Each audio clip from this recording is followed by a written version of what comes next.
सर्वे भवन्तु सुखिनः, सर्वे सन्तु निरामयाः, सर्वे भद्राणि पश्यन्तु, मा कश्चित् दुःखभाग् भवेत्। ॐ शान्तिः शान्तिः शान्तिः।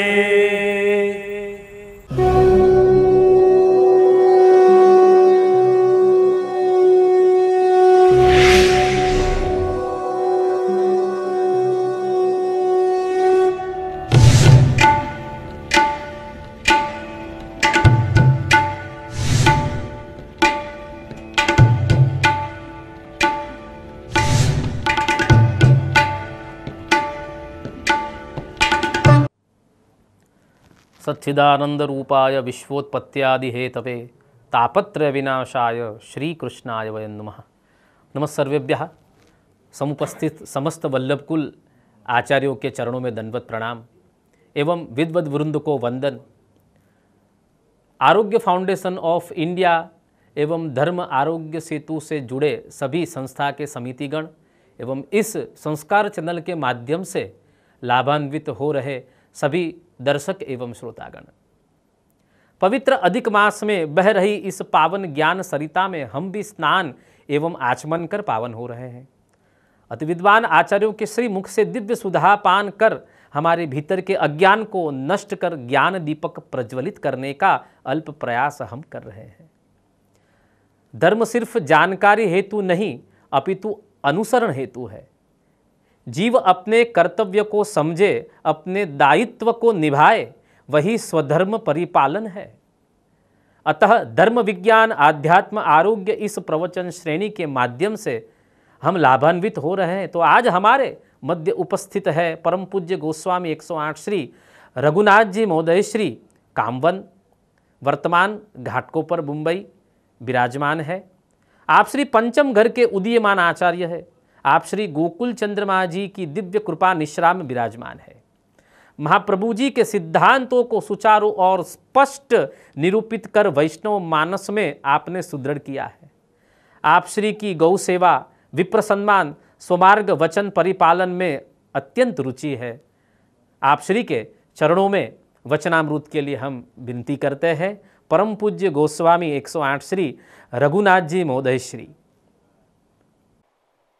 अमंगलानां शमनं मंगलानां महोदयं, गोपांगनानां सौभाग्यं गोकुलेन्दुं वयं नमः। अज्ञानतिमिरान्धस्य ज्ञानाञ्जनशलाकया चक्षुरुन्मीलितं तस्मै श्रीगुरुवे नमः। पुष्टिमार्गीय सर्वज्ञ करुणारसपूरित श्रेष्ठ फलप्रदा च तस्मै श्रीगुरुवे नमः। प्यारे वैष्णवों, आज जिस स्थिति से हम गुजर रहे हैं या जिस तरह से हम जीवन जी रहे हैं वो अनुकूल नहीं है, पर वो प्रतिकूल भी नहीं है। ये मैं इसलिए कह रहा हूं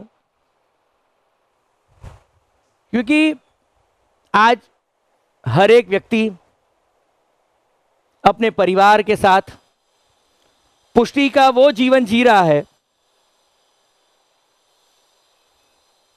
जो हमारे भारतीय संस्कृति की, परंपरा की सबसे अनमोल कृति है। आज स्थिति आप देखें तो जिस दौड़ा दौड़ी से लगभग 20-22 वर्ष से मैंने देखा है कि माता पिता से अपने बच्चे दूर होते जा रहे थे। माता पिता उन्हें दुनिया की हर वो ट्रेनिंग दे रहे थे जिसमें वो निपुण तो हो जाएं, पर अपने आप से दूर करते जा रहे थे। पर ये पिछले 6 महीनों में एक अद्भुत क्रांति आई जीवन में। और वो क्रांति क्या है जानते हो? कोरोना नाम की क्रांति आई, जिसने परिवार को एक छत्र के नीचे कर दिया। एक छत्र के नीचे कैसे किया, चाहे वो डर से किया,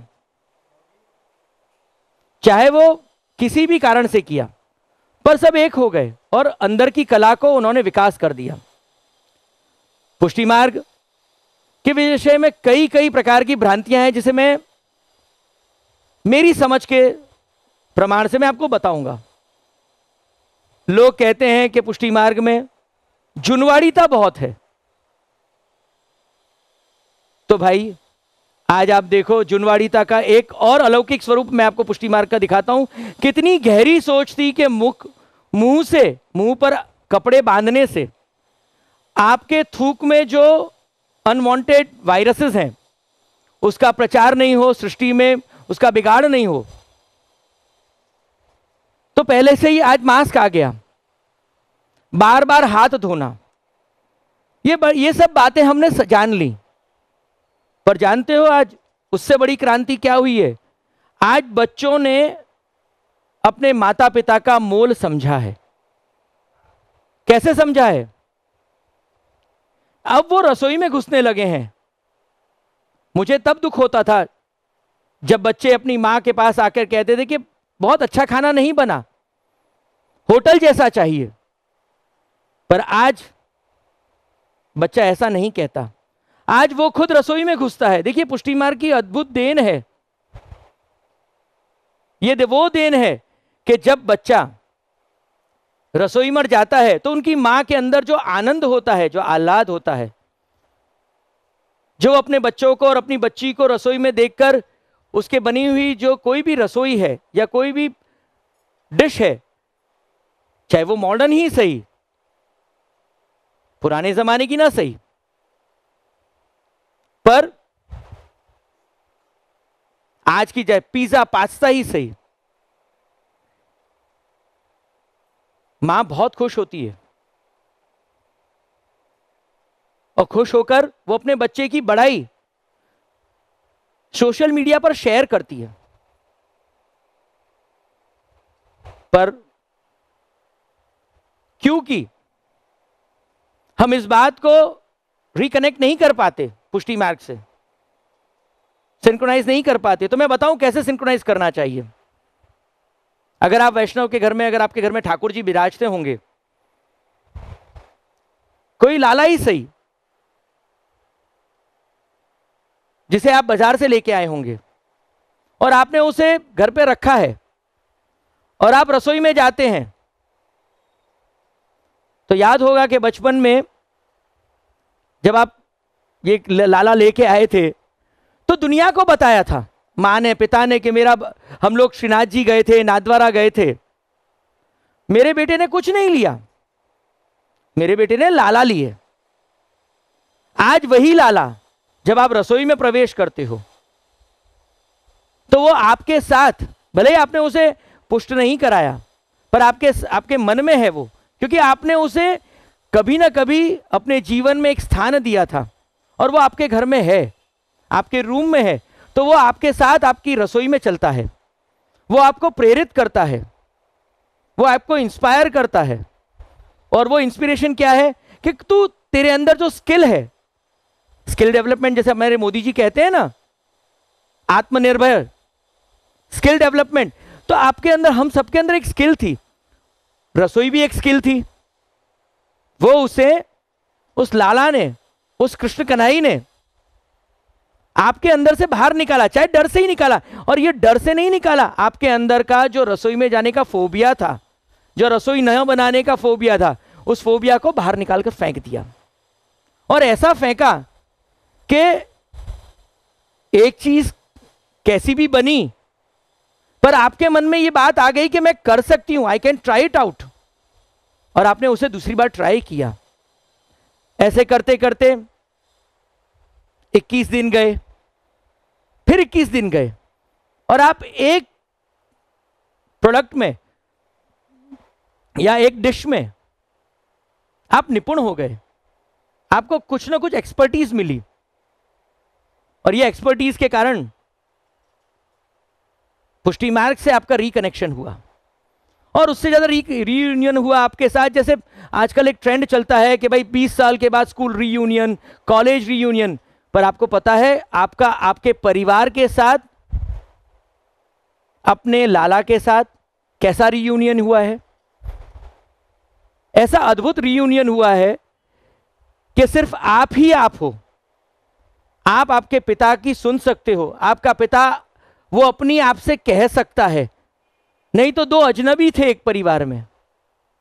माता सिर्फ रसोई का एक इंस्ट्रूमेंट बन के रह गई थी जो डिजायर्स पूरी करती थी, पर आज उसे हेल्पिंग हैंड मिल गया है। और ये कब हुआ?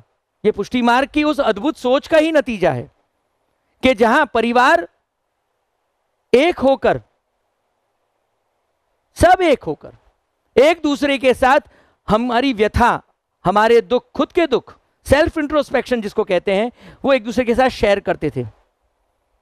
आप लोग अपने दोस्तों को मिस करते होगे, पर आप उतने मिस नहीं करते होगे जितना आपका परिवार आपके साथ आनंद के समय गुजारते हुए हर क्षण आपके सपनों में को परिपूर्ण करने के सपने देखता है और कोशिश करता है कि जब ये खुलेगा तो मैं अपने बच्चे को या मैं अपने पिता को, अपनी माँ को क्या दूं। आजकल के बच्चे तो बहुत ज्यादा प्रैक्टिकल हैं, वो सब जानते हैं, उन्हें सिर्फ एक दिशा की जरूरत है। और वो दिशा क्या है? पुष्टि मार्ग मानवता की दिशा कैसे देता है? तो मानवता की दिशा ऐसे देता है कि हमारे घर के जो बुजुर्ग थे, आपको याद होगा दादी सेवा करती थी या अपने ठाकुर जी के साथ 2-3-4 घंटे वो आपसे डिटैच रहती थी और वो आपको कहती थी कि भाई तू मुझे छू मत, क्योंकि उस समय नए नए कॉन्वेंट की पढ़ाई चलती थी, तो आप लोगों को ये डिस्क्रिमिनेशन लगता था, छुआछूत एक प्रकार का ढकोसला लगता था, एक प्रकार का ढोंग लगता था। पर आपको एक बात बताऊं, ये वो डिसिप्लिन है दादी का, ये एक ऐसी अद्भुत परंपरा का डिसिप्लिन है पुष्टि मार्ग का कि दादी सेल्फ इंट्रोस्पेक्शन करके अपने स्वरूप का, जो उनके सामने जो कृष्ण है, उनके जो आत्म कृष्ण है, उनके साथ वो अपनी बातें शेयर करती थी। वो उसे पूछती थी कि तू क्या मेरे घर में, तेरा तो इतना बड़ा महल है जो तू जगत छोड़ के आया है, तू अपना व्रजमंडल छोड़ के आया है, क्या तू मेरे घर पे इतने छोटे से रूम में तू क्या आनंद में है? वो उसे पूछती थी। उसे जो भी आता था वो परिवार कल्याण के लिए पहले वो उसे भोग धरती थी।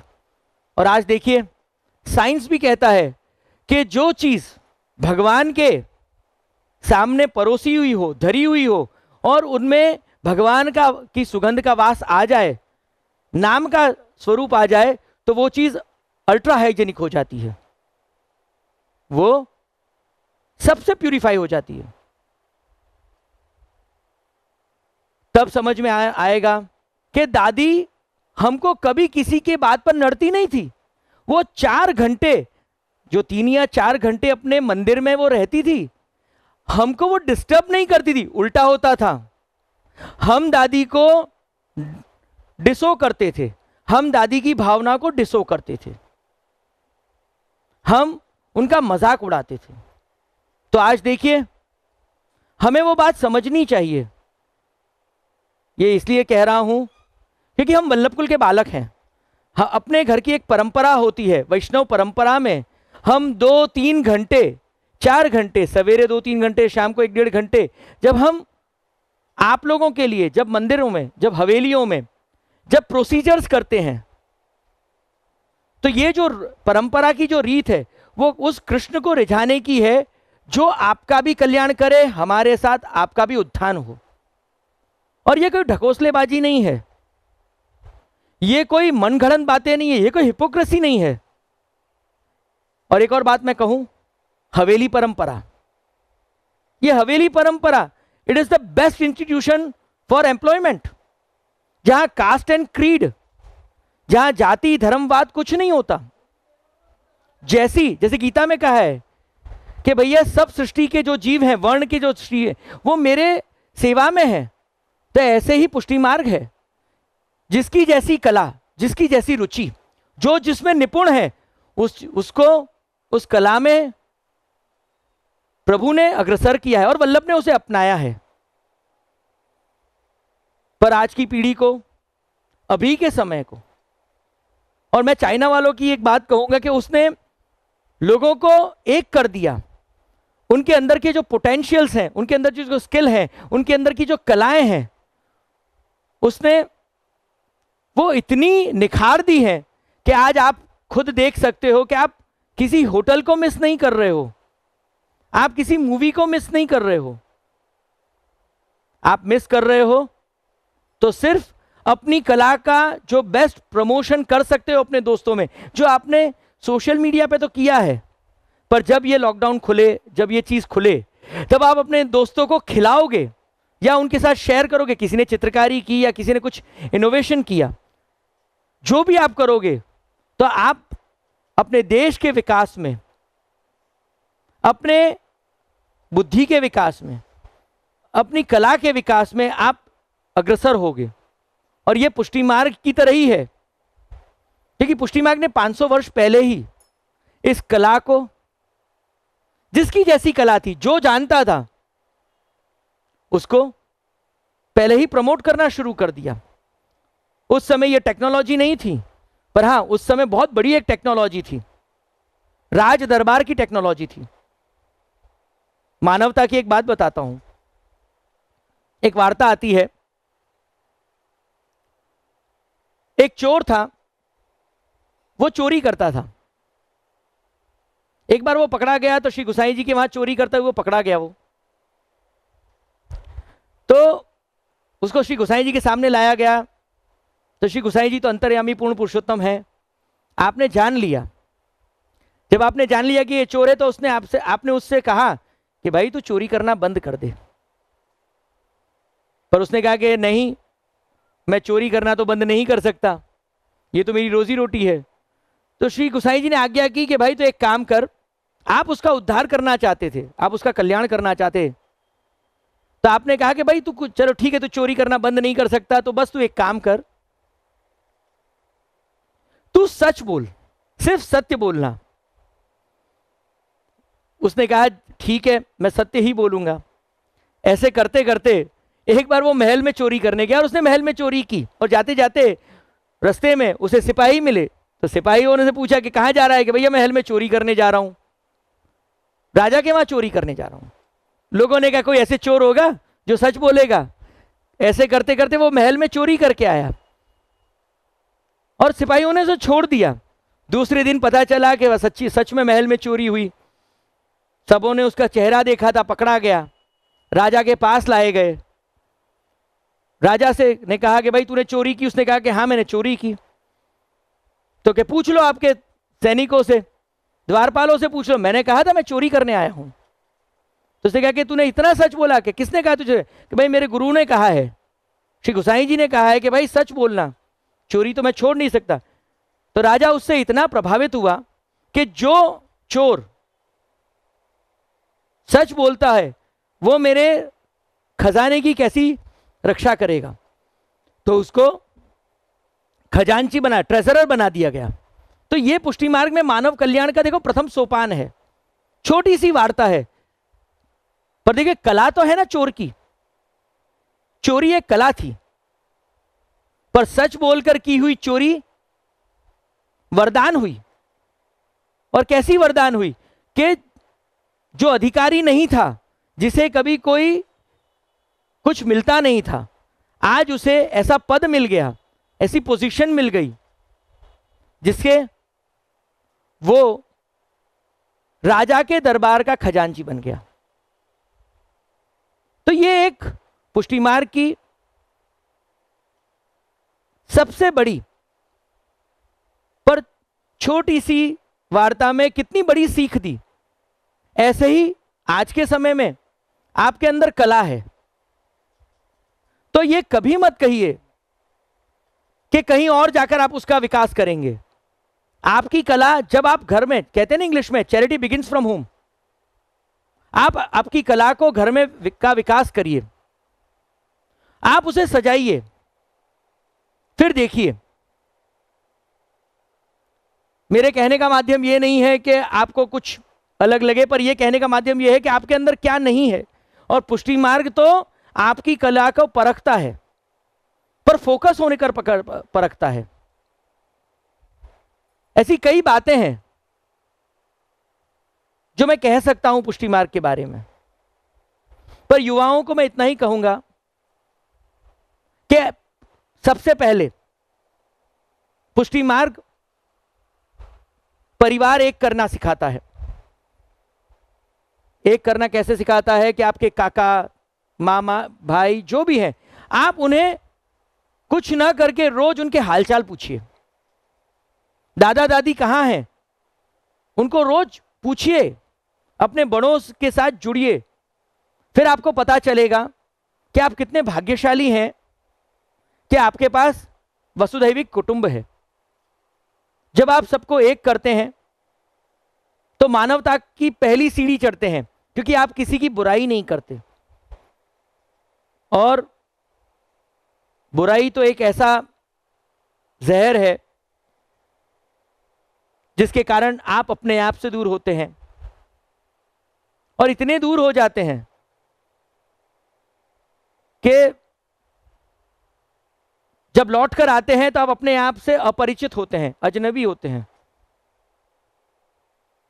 हमें इस कठिन समय को बेस्ट अपॉर्चुनिटी बनाना है, और अपॉर्चुनिटी बहुत अच्छी है। जहां कोई आपको साथ नहीं देने वाला था, आज माता पिता बड़े आपको आपके मनोभाव को समझकर परिपूर्णता से साथ दे रहे हैं। तो प्यारे वैष्णवों, मेरे युवा बच्चों, आप लोग सिर्फ इस बात का ध्यान रखें कि आपकी हर कला के पीछे जिस माता पिता, दादा दादी का हाथ है, उससे आप उन्हें वंचित ना रखें। धर्म, भगवान को मानना हम बहुत इजीली कंडेम कर देते हैं, उन्हें क्रिटिसाइज कर देते हैं कि जुनवाड़ी छे। सबसे बड़ा अंधविश्वास तो यही है। इस अंधविश्वास की डोर को तोड़िए। आप उनकी तरह देखिए कि कितने कॉन्सेंट्रेटिव थे वो। आप उन्हें डिस्टर्ब करते थे पर भी वो अनफोकस नहीं हुआ करते थे। उनसे अगर सीखने को कुछ है पुष्टि में, भक्ति में, तो उनकी कृपा देखिए। भगवान की एक कितनी बड़ी कृपा थी रही उन पर कि वो अपने भगवान से कभी डिटैच नहीं हुए, और हम अपने भगवान के पास कभी जा नहीं पाए, क्योंकि हमें भटकाने वाले 100 मिल गए और उनको भटकाने के लिए उनको बचाने वाला एक निकला। तो सीखने की जो एक सबसे पहली शिक्षा हमारे बड़ों से है, पुष्टि मार्ग ने जो दी है, वो ये है कि कृष्णमय होना। कृष्ण का मतलब स्वरूप के प्रति, एक आकृति के प्रति फोकस होना, कॉन्सेंट्रेटेड होना, डेडिकेटेड होना। इस बात को अगर जिस दिन आप समझ गए तो आप सबसे बेस्ट ह्यूमन बन जाएंगे। शुभम।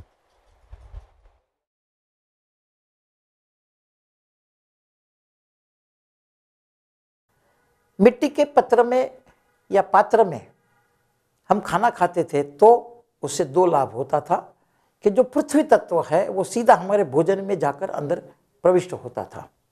दूसरा ये है कि उसके अंदर में पकाया हुआ अन्न काफ़ी लंबे समय तक जो है खराब नहीं होता था। वैज्ञानिक लोगों ने ये सिद्ध किया है कि जगन्नाथपुरी में भोजन पकाने की जो विधि है वो सबसे बेस्ट है, सुपाच्य है और सबसे नरिशमेंट करने वाली, पौष्टिक है। आप सब लोग जानते होंगे, लेकिन मैं थोड़ा सा एक बताना चाहूँगा कि वहाँ लकड़े से खाना पकाया जाता है और एक के ऊपर ऐसे 7 मटकियों के ऊपर में भोजन होता है। सबसे पहले ऊपर की मटकी जो है पकती है और लास्ट में वो नीचे की मटकी पकती है। इनके ऊपर बहुत सारा रिसर्च हुआ है, पब्लिश भी हुआ है, लेकिन हमने उसका ध्यान नहीं दिया है। इतना सुंदर टेस्ट आपको कभी नहीं मिलेगा, नंबर 1, और उसको खाने से जो आपको तृप्ति होगी, इनका अनुभव एक अलौकिक है। आप ये कहेंगे नहीं ये प्लेसिबो ट्रीटमेंट है, मैं यकीनन कहूँगा कि ये प्लेसिबो ट्रीटमेंट नहीं है, न वहाँ पर कोई उसका स्थानिक प्रभाव है, लेकिन भोजन के अंदर रही हुई प्रसाद, ईश्वर कृपा और पकाने की विधि, इन सब चीज़ों के ऊपर जो प्रभुत्व रखती है, वही पात्र में हम खाते हैं। इसकी वजह से एक पूरे समाज के वर्ग को एक आमदनी मिलती थी। और दूसरी चीज़, अगर टूट फूट गई या फेंक देनी पड़ी तो फिर से वो मिट्टी में मिल जाती थी और उसका अपना अस्तित्व खत्म हो जाता। आज के युग प्लास्टिक का है, थर्मोकोल का है, डिस्पोजेबल का है, उसकी कितनी हानि आपको मालूम है। यकीनन रिसर्च करके वैज्ञानिकों ने चिल्ला चिल्ला कर बोला है कि प्लास्टिक की बोतल में लंबे समय तक पानी पीने से आपको विविध प्रकार के कैंसर होते हैं। बहनों में ब्रेस्ट कैंसर सबसे ज़्यादा होता है। फिर भी हम इस चेतावनी को नहीं देखते हैं और इसके लाभ लेने वाले इस विषय को ज़्यादा प्रचार प्रसार नहीं करते हैं। हमको ये भी सोचना चाहिए कि कब और कैसे इन सब चीज़ों का उपयोग करना चाहिए और इसके दुरुपयोग से वातावरण के ऊपर और हमारे ऊपर क्या दुष्परिणाम है उसके बारे में भी आप जानते ही हैं। मैं सिर्फ थोड़ा उजागर करने की कोशिश करूँगा।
પુરુષોત્તમ માસમાં વૈષ્ણવનો બહુ સારો પ્રોગ્રામ આવવાનો છે। બધા વૈષ્ણવોને વિનંતી કે ખાસ જુએ। સૌને જય શ્રી કૃષ્ણ। ધર્મ અને જ્ઞાન ઉપર એક સુંદર કાર્યક્રમ રજૂ કરવામાં આવે છે। આપ સૌ વૈષ્ણવોને વિનંતી કે જરૂરથી નિહાળી અને આનંદ માણશો। Jai Shri Krishna to all the Vaishnavas throughout the world who are watching this special program on behalf of Adhik Maas. It is about religion, science and mainly basically about religion and science. I would want all the Vaishnavas and every one of us to watch it, especially the children. They will learn a lot from this. Thank you. Jai Shri Krishna. જય શ્રી કૃષ્ણ। આ એક સારો programme આપણે વૈષ્ણવોને માટે બનાવવામાં આવ્યો છે। એમાં વિજ્ઞાન અને સંસ્કાર ને બધા જ આપણા માટે બહુ સારું છે। બધા વૈષ્ણવો આ જોશે તો બહુ જ એમને લાભ થશે। સર્વે વૈષ્ણવોને વિનંતી કરવામાં આવે છે કે અમારી હવેલી સાईं श्री मदन मोहन जी में अधिक मास में ठाकुर जी 12 महीना मनोरथ थवाना है। तो सर्वे वैष्णव ने आज दर्शन करवानो आनंद लेवा खास आग्रह है।